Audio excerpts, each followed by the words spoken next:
It was about exactly 1 year ago in northern Iraq. I had an experience I'll never forget. I and my colleague, the Consul General of our consulate in Erbil in the Kurdish regions, had made a 3-hour drive in armored convoy to the town of Lalish. Lalish is the Vatican, the Holy See of the Yazidi faith. And we were there to commemorate with them the second anniversary of the genocide that ISIS committed against that people. Had the opportunity to meet many Yazidis, including their spiritual leader, the Baba Sheikh. But what I'll never forget is a man approaching me with tear-rimmed eyes, and it gave me a stack of paper filled with names. And through an interpreter, he explained that these were the names of his relatives that had been kidnapped by ISIS. 5 of his sons, 5 of his daughters, and 33 other relatives. So Ambassador Seipel in the video talked about the face of people who've experienced religious freedom violations. That is a face I'll never forget. And so in our time together today, I want to talk about how religious freedom is a human right that belongs to every individual without exception. How its presence is one of the essential conditions for permanent peace, security, and stability. At the State Department, our own internal research has shown that respect and protection of religious freedom creates conditions where religious extremism is less likely to grow. And this is because the perceptions of injustice or perceived threats to identity, including religious identity, are among the known drivers of terrorist recruitment and radicalization to violence. Furthermore, recent scholarship from the State University of New York has demonstrated how the denial of religious freedom can actually increase the likelihood of violence. And they have also concluded that the best way to combat violent religious extremism is not by prohibiting or restricting religious practices, but rather by safeguarding their legitimate manifestation. In short, religious freedom can bring peace. And as we've heard by previous speakers, religious freedom is at its core about freedom of conscience, the freedom of individuals to peacefully hold the belief of their choice, to change faith, or to hold no faith at all. And it includes the ability of individuals to worship alone in community with others, to educate children, to share faith through teaching or other forms of communication. I like to say it's a capacious right, a right that is strongly linked to other fundamental freedoms like peaceful assembly and expression. And it's truly a universal value, a fundamental building block to democracies around the world. The United States views it as critically important that all persons be treated equally regardless of their faith, and that no one should be forced into conversion or silence or certainly killed because of their beliefs. This commitment is a foundational tenet of the United States. It's established in our Constitution domestically and mandated in various statutes regarding our international engagements. Now, in the 5 years since I last spoke to you, when I had the privilege of taking this podium in Punta Cana, unfortunately, hostility towards religious freedom and diversity remains. And in fact, as Brian Grimm spoke about, it's increasing.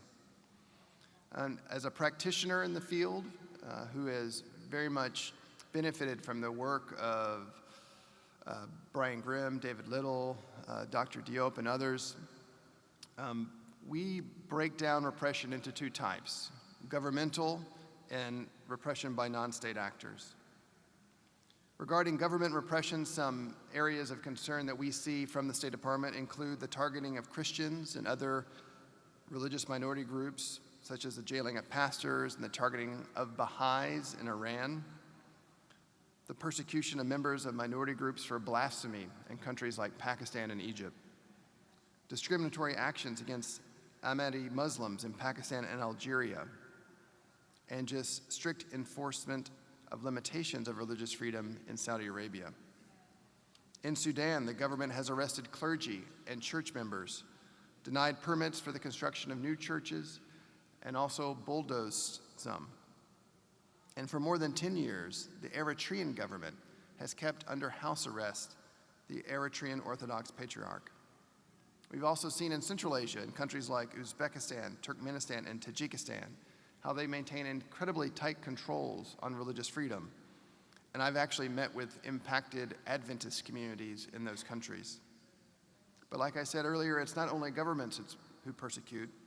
We also see persistent attacks on Christians and members of other religious minority groups coming from a variety of non-state actors. We've seen Christian populations targeted in the Bekaa Valley of Lebanon, in the Egyptian heartland, including Cairo and Egypt, and of course, regarding ISIS's atrocities across Iraq and Syria. But we must also remember that other religious communities have also suffered at the hands of violent religious extremists. Last week, Secretary Tillerson made a very strong statement regarding the conclusion that ISIS has committed genocide against Yazidis, Christians, and Shia Muslims in the territory it's controlled, and committed mass atrocities against Sunnis and Kurds. And as Brian showed you so beautifully with his graphics, we've seen how almost 80% of the global population lives in countries with high or very high levels of government restrictions or social hostilities on the free practice of religion that greatly impact the ability of average people to enjoy their religious freedoms. Consequently, 3 out of every 4 people on planet Earth live in a country where their freedom of conscience is restricted. That doesn't mean everyone is persecuted, but rather that there are very narrow permissible lanes of activity, and if an individual decides to step outside of those lanes, they'll encounter stiff resistance from government or societal actors.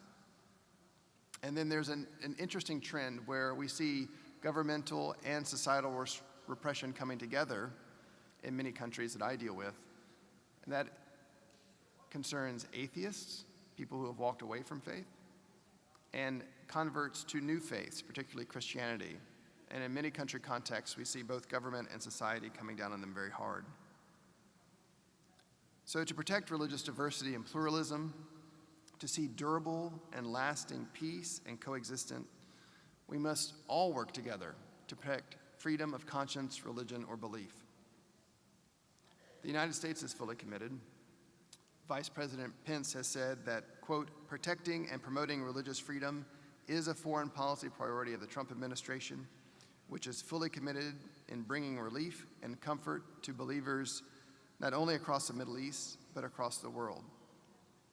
And last week, Secretary Tillerson, when releasing our annual report on international religious freedom, said, quote, no one should have to live in fear, worship in secret, or face discrimination because of their religion or belief. So the United States government, we're working hard at this. As you may know, at the State Department, efforts are led by a special ambassador at large for international religious freedom. Ambassador Bob Seipel was the first one to hold that position. The new administration recently nominated the governor of the state of Kansas, Sam Brownback, to take up that post. And if he's confirmed, he'll be the highest ranking position to ever assume the position.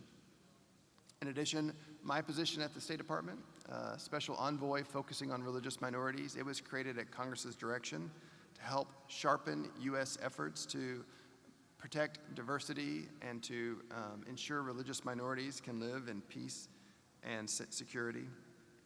We also have an Office of International Religious Freedom and a special independent advisory body called the Commission on International Religious Freedom, which help us devise policy formulas to these challenging issues. But to be clear, the United States cannot do this alone. In fact, we shouldn't do it alone. And so we're pursuing efforts to work with our friends and allies to advance religious freedom together. For instance, I co-chair with my Canadian counterparts the International Contact Group for Freedom of Religion or Belief, which is a network of about 25 different countries that are committed to advancing Article 18 of the Universal Declaration of Human Rights.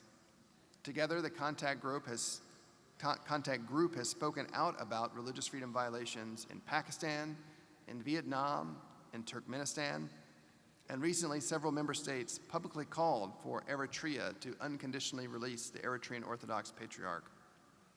And we also value other governments joining, And my Canadian colleague and I will be hosting a meeting to reach out to members of the Organization of American States to see that every country in this hemisphere who wants to join this effort can do so. Focusing on the Middle East specifically, the United States has partnered with France and Spain to focus on protecting religious minorities who've been victimized by ISIS in Iraq and Syria.